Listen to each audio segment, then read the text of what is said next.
Hi everyone, this is our video example 2 related to our lecture on psychrometric charts, and this is question 8.89 from the textbook on page 485. Turn to that, read up the question first, and follow along with this example.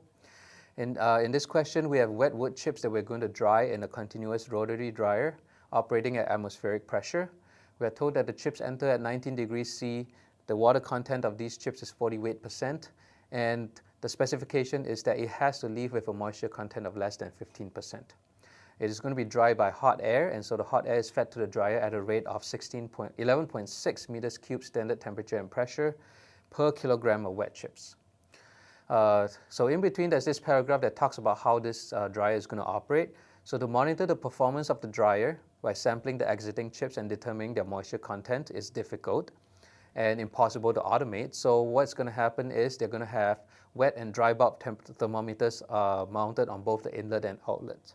So with that, they can actually calculate the moisture content of the exiting chips based on the material balance. So conveniently, we can use this for our material balance class. After the unit goes on stream, the inlet dry bulb temperature is found to be 100 degrees C. So that's the temperature of the inlet dry air. The wet bulb temperature is low enough so that the moisture content of the air may be neglected, which means to say we can assume that the inlet airstream is just dry air and there's no water vapor inside of that. The dry bulb temperature of the exiting air is found to be 38 degrees C and the wet bulb temperature is 29 degrees C. In terms of what we are supposed to answer, we're supposed to first use the psychrometric chart on the outlet airstream to calculate the absolute humidity and the specific enthalpy. And then from there, we can calculate the mass of water in the exiting air, and then per kilogram of wet chips. In part B, we're supposed to look at the moisture content and see if we actually meet the specification of 15%. And in part C is where we actually use the energy balance. So parts A and B, we're required to first use the psychrometric chart, figure out the absolute humidity, specific enthalpy, and then from there, do the material balances and calculate what's required in parts A and B, do the energy balance for part C to solve this problem.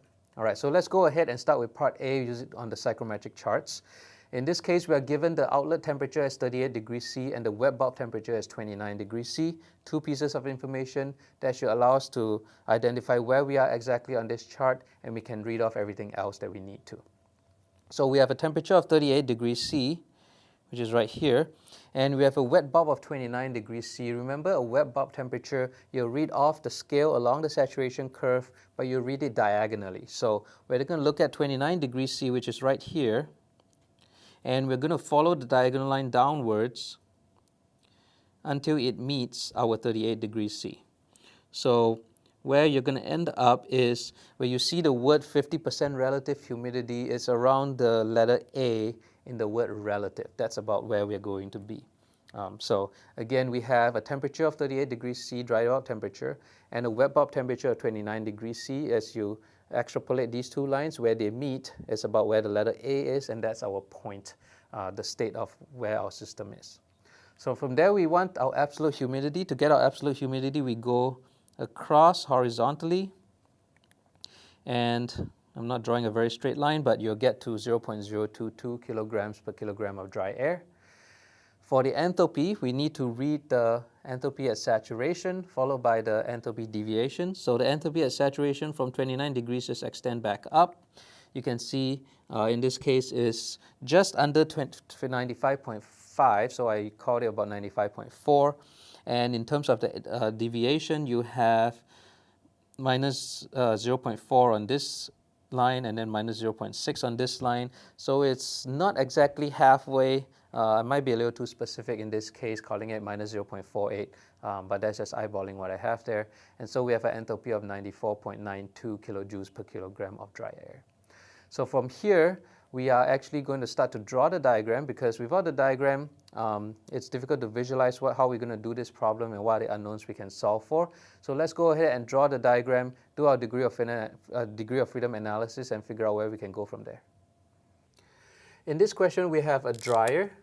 So we're going to draw a dryer right here. And in the textbook, you will see that you have what they call counter current flow. So you have the chips going one way and the air going the other way, which typically when you operate something like that, that's probably what's going to happen. They'll come in at different sides.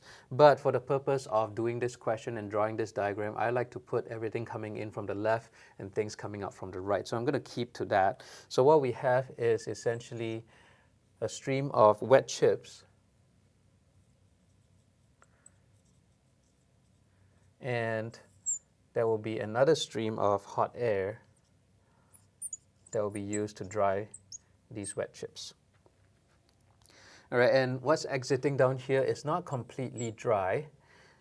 It has removed some of the moisture, but it's not completely dry, which means this stream is still going to have some moisture associated with the chips. This is hot air that is assumed to be completely dry initially. Now it has picked up some moisture, so it is humid air that has some water vapor inside of it. All right, so here's our skeleton of our diagram. Let's go ahead through the question and translate all the pieces of information that's given to us. We are told that the chips enter at 19 degrees C, so we know the temperature.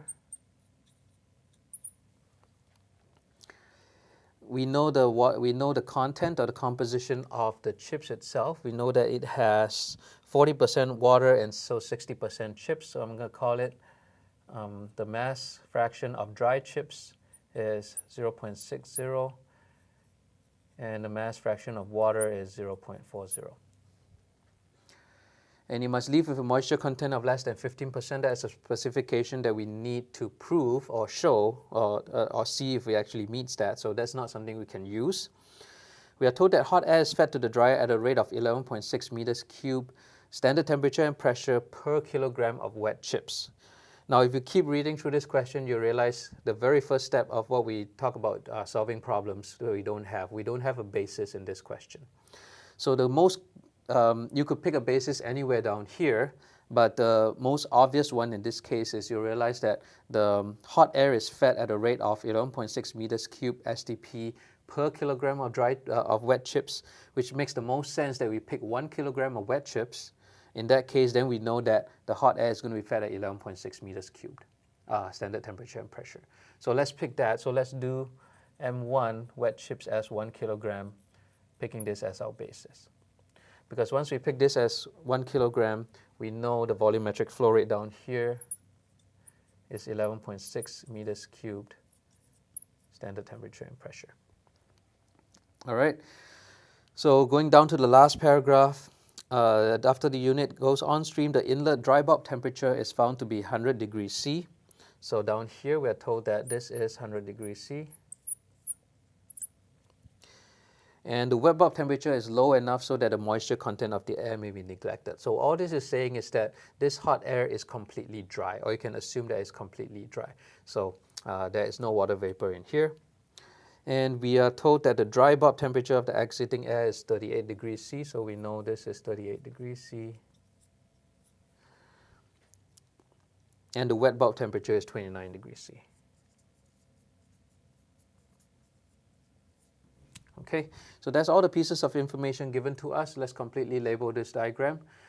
This is just a dry air stream. We are missing the mass flow rate, the mass of the dry air. We are given the volume. We need the mass.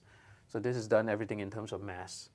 Down here, we have the dry chips, and then we also have water is not completely dry. So we have dry chips and water in that stream. And down here, we are going to have dry air and water vapor.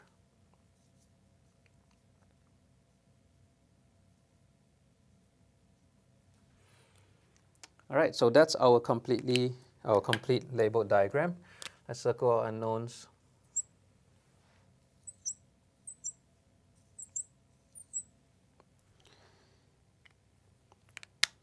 And so we have 5 different unknowns. Let's do a quick DOF for ourselves to make sure that we can solve this. So we have DOF is 5 unknowns.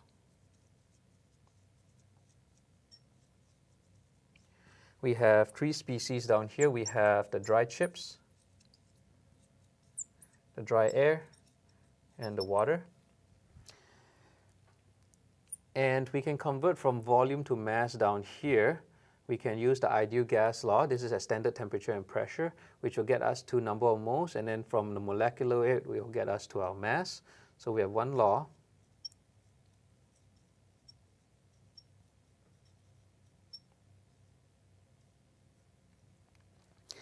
And lastly, we have already used the psychrometric chart and look up the absolute humidity of our stream 4. So we have these two pieces of information. We use the psychrometric chart. The absolute humidity gives us a ratio of these two. So we have one specification.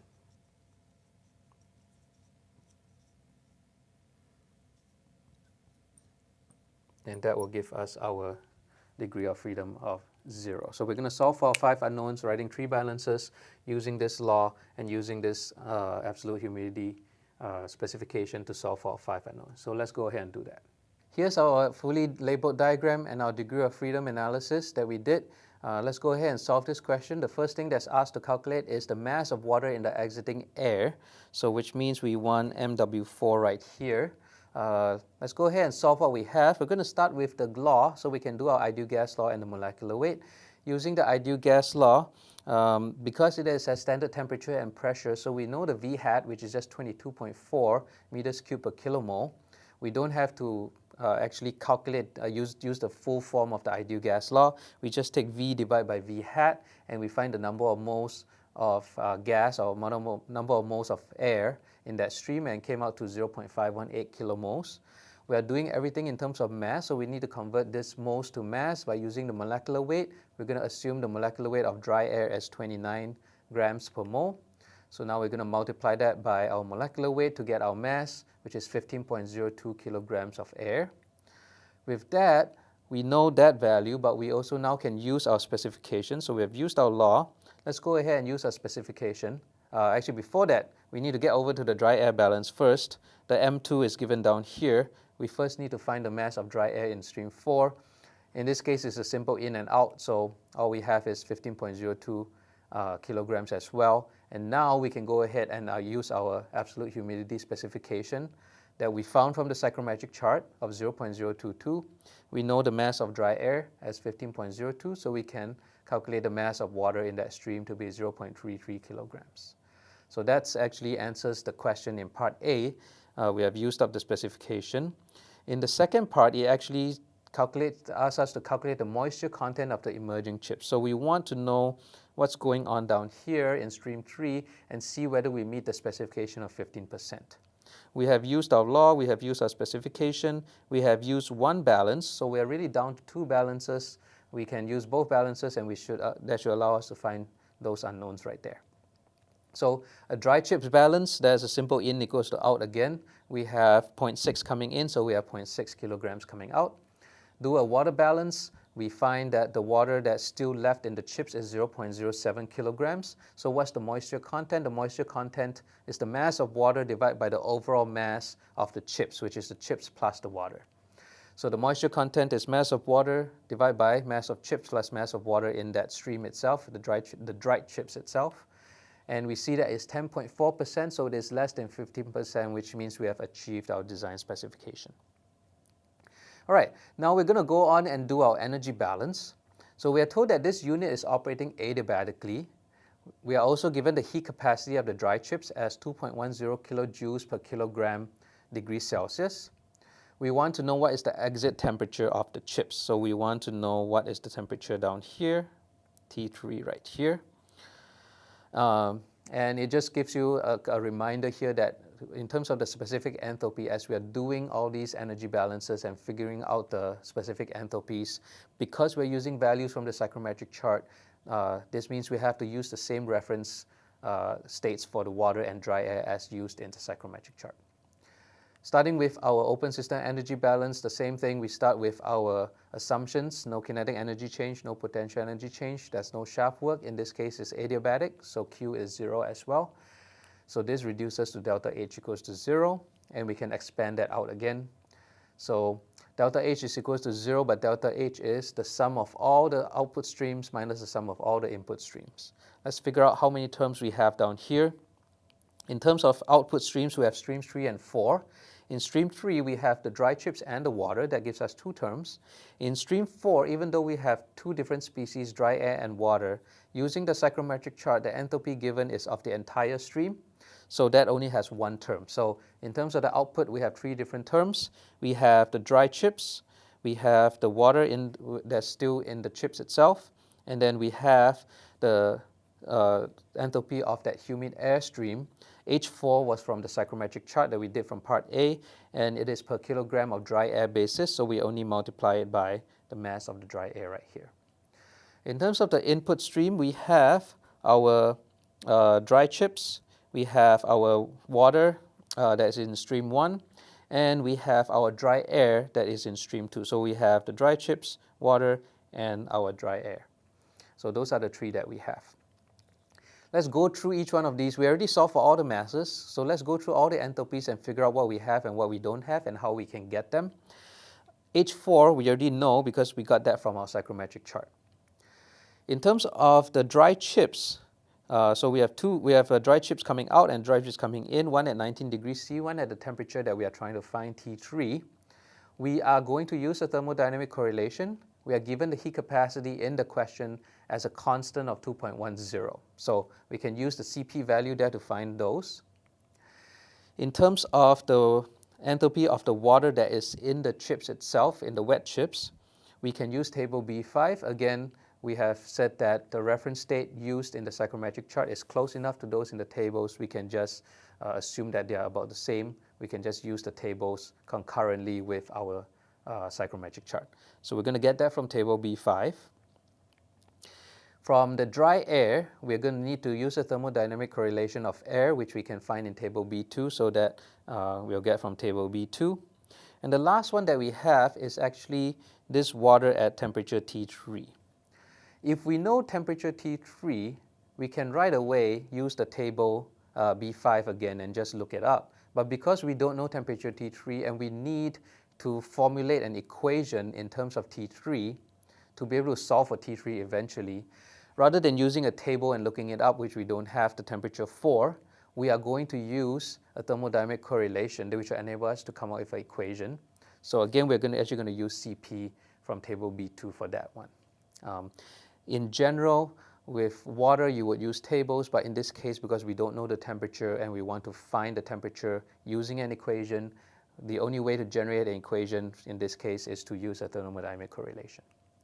All right, so I repeated the equation down here. I repeated all the information that we have looked at. Let's remind ourselves the reference state for each species. Based on the psychrometric chart, the water is liquid, 0 degrees C, 1 atmosphere. Dry air is 0 degrees and 1 atmosphere. We also need to pick a reference state for our dry chips. That can be anything we want, but for simplicity, I'm actually going to pick the same reference state as the water and the dry air, so it's going to be solid, obviously, 0 degrees C and 1 atmosphere. So let's go ahead and do each one of these enthalpies. We're going to start with our dry chips, so we need the 19 degrees C and the unknown T3. So it's the integral of Cp dt from the reference state of 0 degrees C to 19 degrees C. And in this case, the integration is trivial because we're integrating a constant, and so it's just Cp multiplied by the change in temperature. And we have 39.9 kilojoules per kilogram. We can do the same with our unknown T3, except now we're going from 0 degrees C to T3 that is an unknown and come up with an expression that has our unknown T3 inside. So it's 2.10 T3. So now we have these two. Now you realize that we can actually skip a step. If we hadn't picked a reference state of 0 degrees C, let's say we had picked a reference state of 19 degrees C. That would make our lives a little easier because then we don't have to calculate the enthalpy at 19 degrees C. That is automatically 0. What we eventually will have to do is to integrate for our dry chips at T3 from 19 degrees C to T3. What you will observe is that with that is just simply combining these two equations into one single step. So remember that a reference state should not change the difference in the enthalpies. It will change the expression slightly. All right, so now we have the dry chips. Let's go ahead and look at the others. In terms of table B5, we can just look up the liquid at 19 degrees C. Enthalpy is 79.9 kilojoules per kilogram. That's the easiest. Now let's go ahead and do the dry air. So we're going to look up the A, B, C, and D values for dry air.